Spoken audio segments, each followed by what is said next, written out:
All right, so this is Unit 10. Now we're talking about dilutions. So we've talked about concentration and how we use moles divided by liters to make molarity, which is our units for concentration.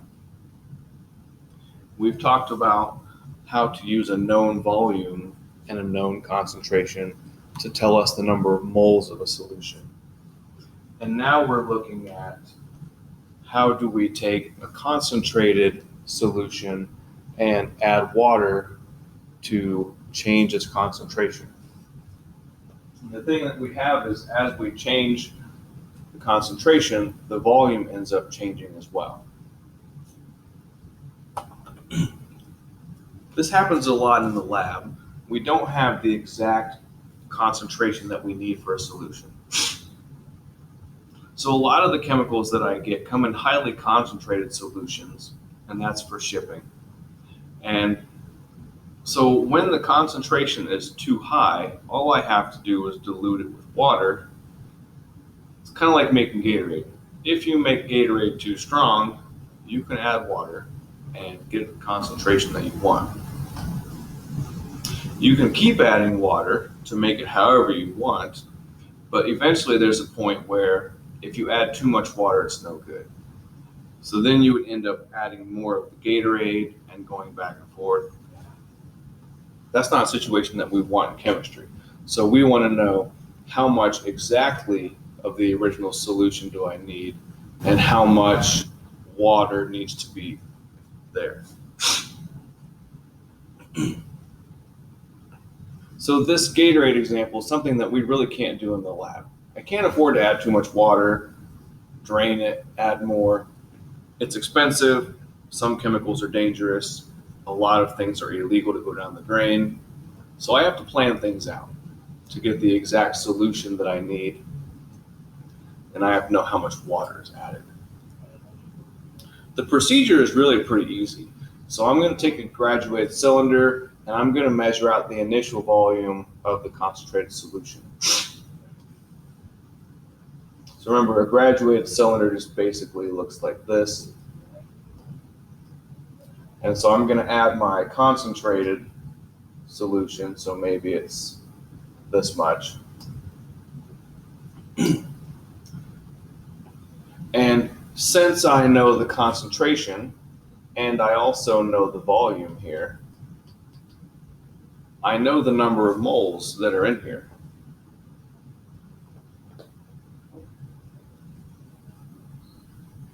Then I add water until I reach the appropriate volume.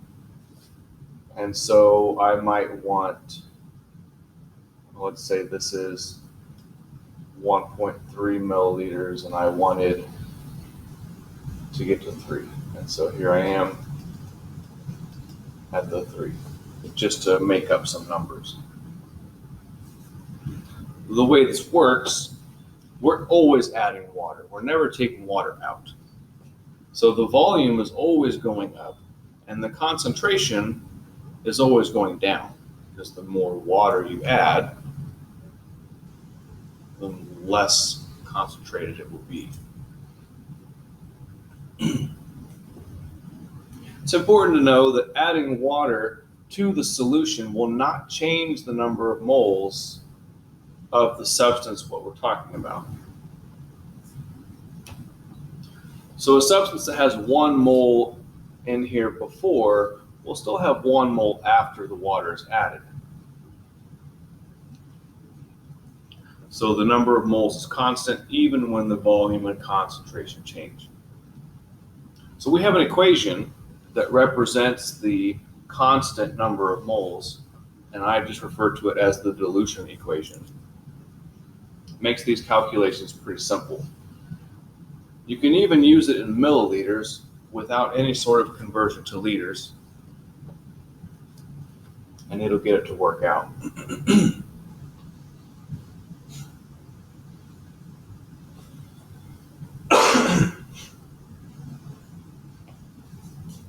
So here's our formula written in words. The initial concentration, which I call M1, times the initial volume, which I call V1. these things together, concentration times volume, is moles. And that equals the number of moles after, which I find from final concentration, or M2, times the final volume, V2. So concentration times volume, this is moles, equals concentration times volume equals moles. Moles remain constant. In symbols, this is how I would write it. M1 times V1 equals M2 times V2.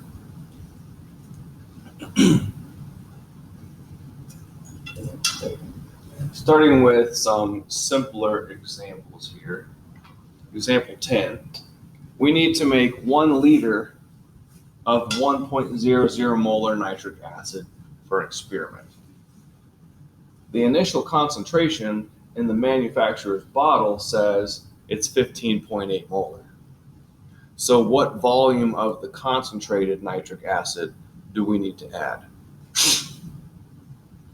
So first thing I like to do is just identify the things that I know. So if I'm going to make this, I'm going to make this volume, that's V2. And it's this concentration after I make it, that's M2. The initial concentration says it is 15.8 molar. This is initial concentration. So what volume of the concentrated nitric acid to add? That's V1.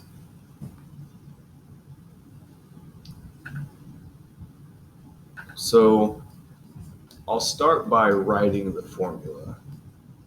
Good practice. And skipping some of the algebra steps, basically I'm dividing both sides by M1.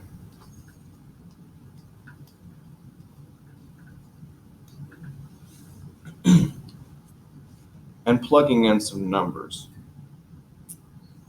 So the final concentration is going to be 1.00 molar.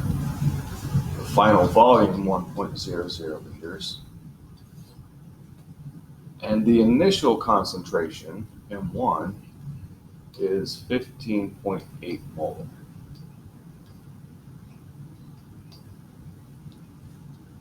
And once you put this into your calculator, this would be 0.0633 liters of the concentrated nitric acid that I need to add. Now, measuring in hundredths of a liter is kind of odd. And so what I would do is, and you don't have to do this unless you're instructed, convert this into milliliters to make the measuring easier. So 0.0633 liters, make it milliliters, so we're multiplying by 1,000, and that is 63.3 milliliters of our concentrated nitric acid. And milliliters are pretty easy to use because most graduated cylinders use milliliters and tenths of milliliters.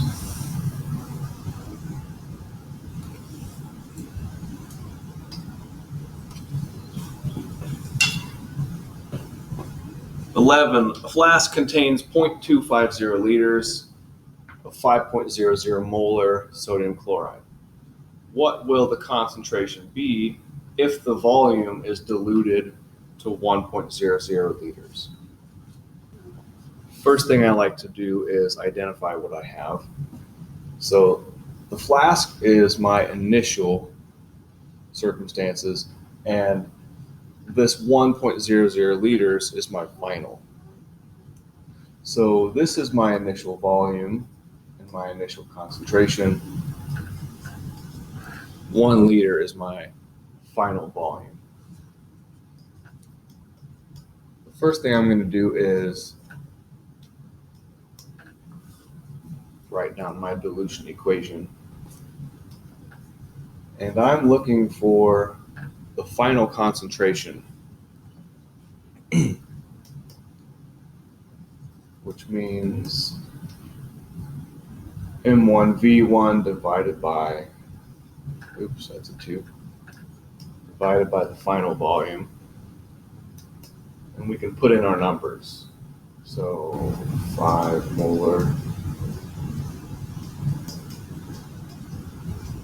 0.250 liters, and here is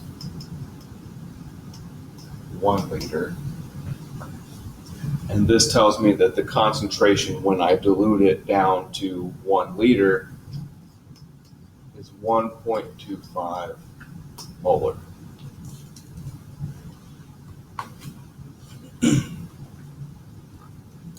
And the next question, a 100 milliliter graduated cylinder contains 10 milliliters of 12 molar HCl. If we need a 2 molar solution, what should the total volume of the solution be after the water is added? So first off, here's what this is telling me. I've got a 100 milliliter beaker, and it's telling me that it has 10 milliliters of this HCl inside of it. This 100 milliliters is really just extra information. It's telling me about the container that I have, not the initial volume and not the final volume. The initial volume is 10, and the initial concentration is 12. So here we have 2 molar, that's the final concentration. And we're looking for the volume after the water is added, V2. So don't let something like the size of the container throw you off, because that's not really what we're looking for.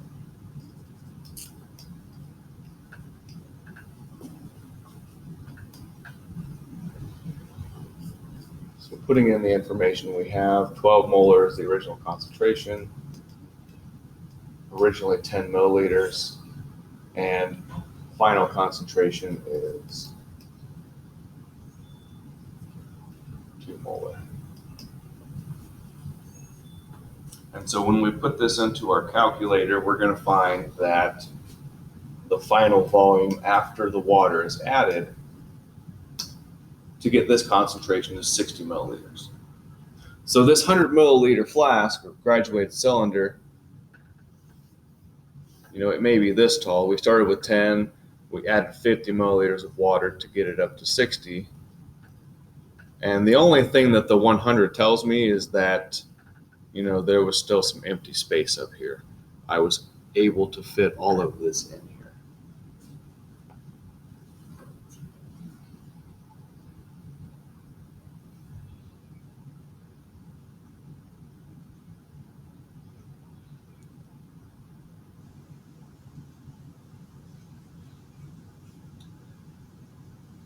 In example 13, we need to make 500 milliliters of a 2 molar solution of sodium hydroxide. So we found a bottle that says concentration of sodium hydroxide is 6.75 molar. How much of this NaOH solution will be needed to prepare our solution?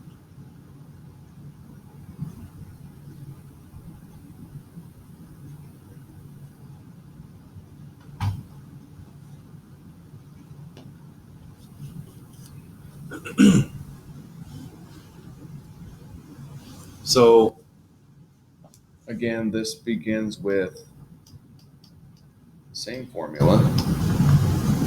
Let's figure out what we have. We need to make this much. That's our second volume, our final volume. And this is our final concentration, 2 molar. The bottle is 6.75 molar, and that's the original concentration. How much of this NaOH solution will be needed? We're looking for the initial volume.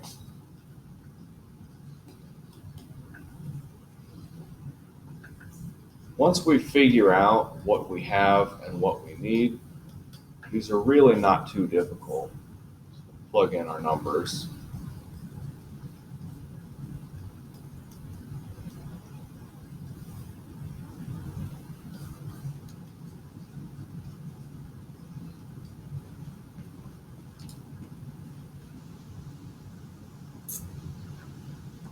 So we put this in our calculator, and it's telling me that I need 148 milliliters of our concentrated sodium hydroxide.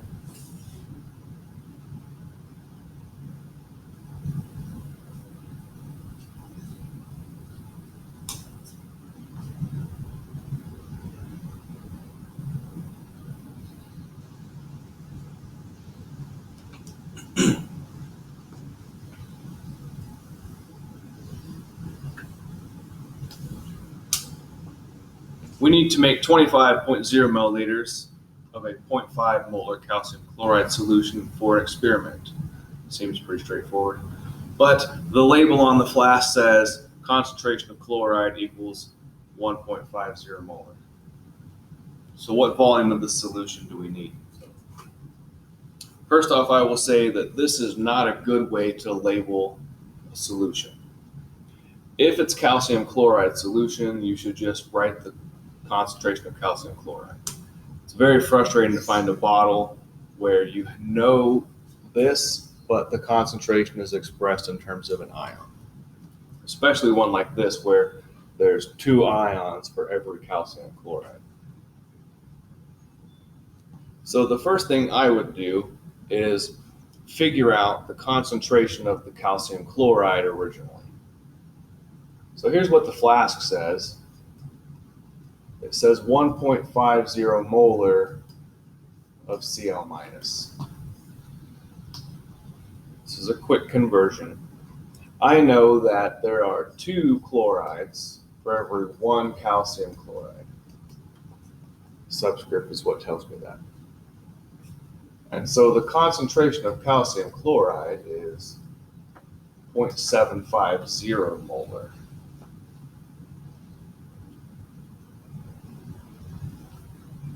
And so this is what I want to use as my initial concentration. This is going to be final volume, final concentration. And we're looking for V1, initial volume. There we go.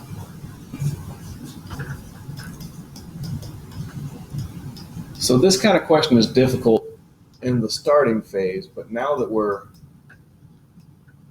set up and we know what we have, it's actually a little bit easier.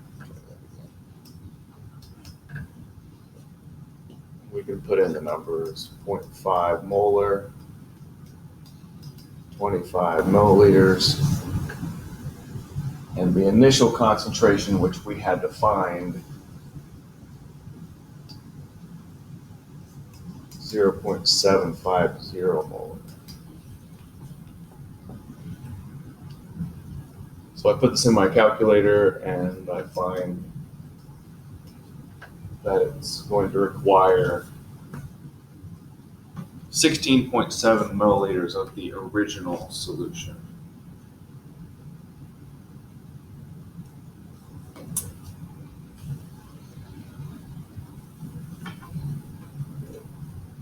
Last one, example 15. There's a lot going on in this question. 250 milliliters of 1 molar calcium chloride and 250 milliliters of 0.5 molar sodium chloride are combined in a beaker. What is the new volume of the solution first? And then what is the concentration of sodium chloride, calcium chloride, sodium ions, calcium ions, and chloride ions?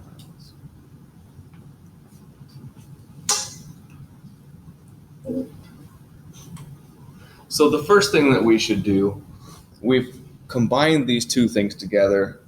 What is the new volume of the solution? So the final volume here is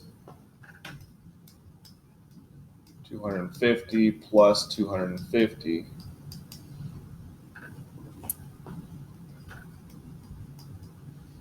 500 milliliters.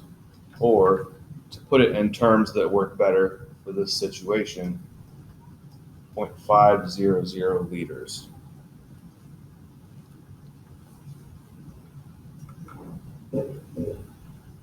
So when we look for the concentration of sodium chloride,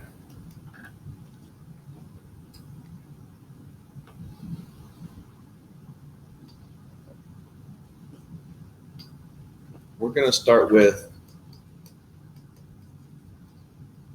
our basic dilution equation, and we're looking for the new concentration or the final concentration of sodium chloride. So the initial concentration and volume of sodium chloride, 0.5 molar and 250 milliliters. And now our new final volume is 500 milliliters. So here's something to keep in mind. Up here, we went ahead and changed it to liters. But since we have milliliters here, we have to use milliliters again. Or we have to change this one to liters. Either way, we have to make sure that they're using the same units. So if you have milliliters on top and bottom, they'll cancel. But if you have liters and milliliters, you're going to have really weird units, and it's going to make things kind of difficult. So the concentration of sodium chloride is 0.250 molar.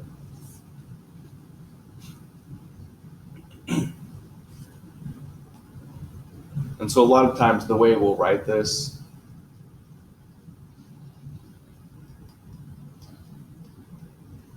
would look something like this.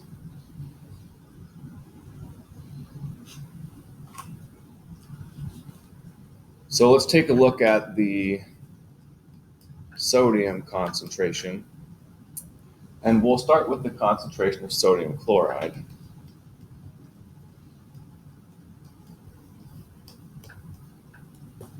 And for every 1 sodium chloride, we have 1 sodium ion.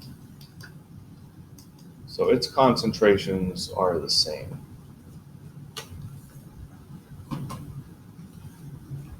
And since I have the brackets with the Na plus and then equals and then my work and then this, I don't really have to write sodium ions over here. And I don't have to rewrite it like I did here. The reason I did this was because it wasn't equals the whole way across.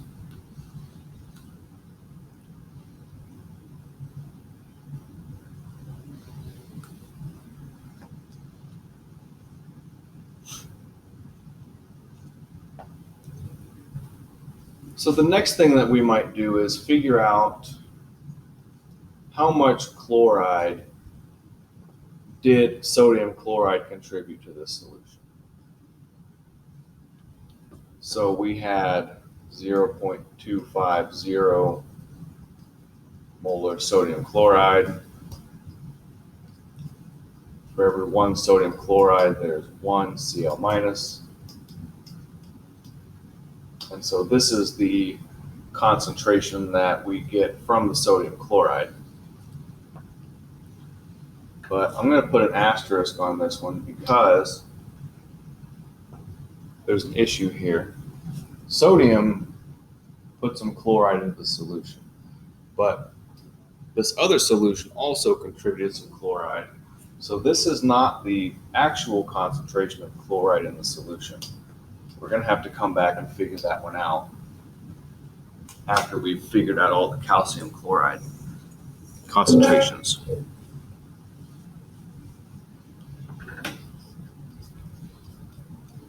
So let's look at the concentration of calcium chloride.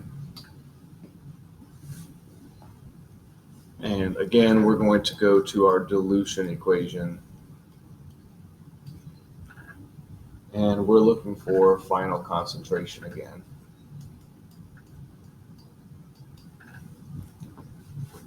So we can plug in our initial numbers. It was 1 molar. It was 250 milliliters. And the final volume in milliliters to keep the units consistent is 500. And so this has a concentration of 0.500 molar.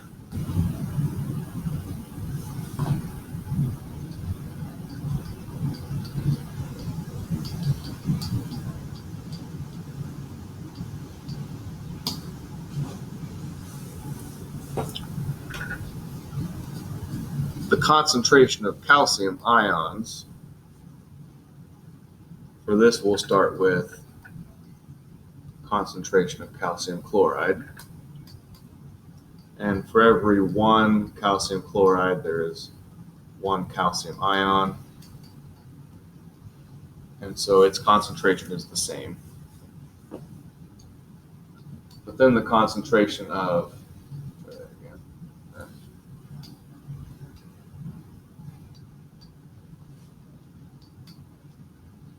so the concentration of chloride coming from the calcium chloride,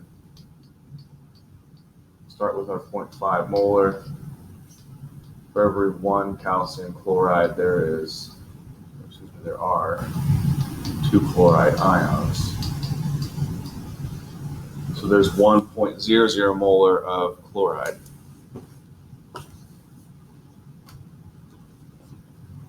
This is where I'm going to put another asterisk because, again, it's not the only source of chloride.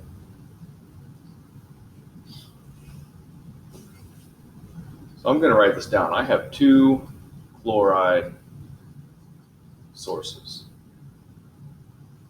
And so if I need to know the concentration of the chloride in this combined solution, I have to add these numbers together. There was 0.250 molar coming from the NaCl, and there was 1.00 molar coming from calcium chloride. And so the concentration of calcium is 1.25. This example is harder than most questions that you would come across, but I want you to see some difficult or some challenging ones just so you can get in the mindset of where can I go from here? What can I do with these numbers? And sometimes, do I have to do something like this?